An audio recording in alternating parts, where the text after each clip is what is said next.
हमने अग्निवीर शहीदों के परिवार से भी बात की। महाराष्ट्र के एक शहीद अग्निवीर के परिवार ने बताया कि उसे 1,10,00,000 रुपए की आर्थिक मदद मिल चुकी है। अग्निवीर शहीद हुए अग्निवीर के परिवार को सुनिए, वो खुद बता रहे हैं कि उन्हें क्या मदद मिली। सरकार से अब तक 50 लाख रुपए बीमा मिला, एक बार फिर 50 लाख रुपए मिले, महाराष्ट्र सरकार से 10 लाख रुपए मिले, टोटल 1,10,00,000 रुपए मिले। किसानों को आतंकवादी कहा, यह कहा राहुल गांधी ने। अगला बयान, लेकिन तथ्य क्या है, सरकार के किसी बयान में किसानों को आतंकवादी नहीं कहा गया। तो राहुल गांधी ने यह दावा बड़ी आसानी से कर दिया कि किसानों को एमएसपी नहीं मिलता।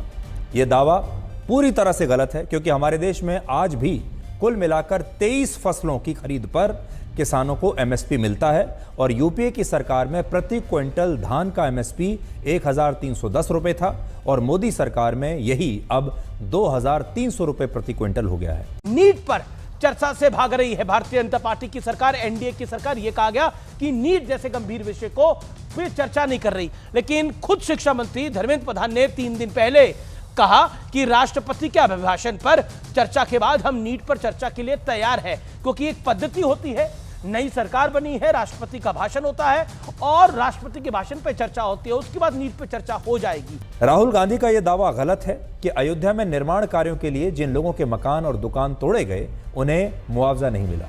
सच यह है कि ऐसे लोगों को अयोध्या में सरकार ने 1,253 करोड़ रुपए का मुआवजा दिया था। यह दावा भी गलत है कि मुआवजा नहीं मिलने के कारण बीजेपी अयोध्या में हार गई, क्योंकि अयोध्या नाम की कोई लोकसभा सीट हमारे देश में है ही नहीं। यह बात आप भी ध्यान से सुनिएगा।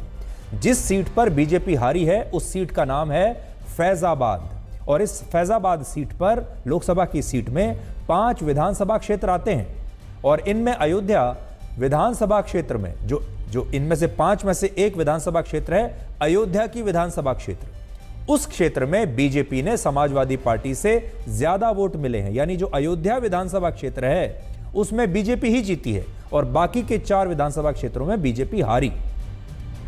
तो सोचिए, जिस अयोध्या में बीजेपी जीती वहां हुए निर्माण कार्यों को फैजाबाद की सीट पर बीजेपी का हार बताना कैसे सही हो सकता है।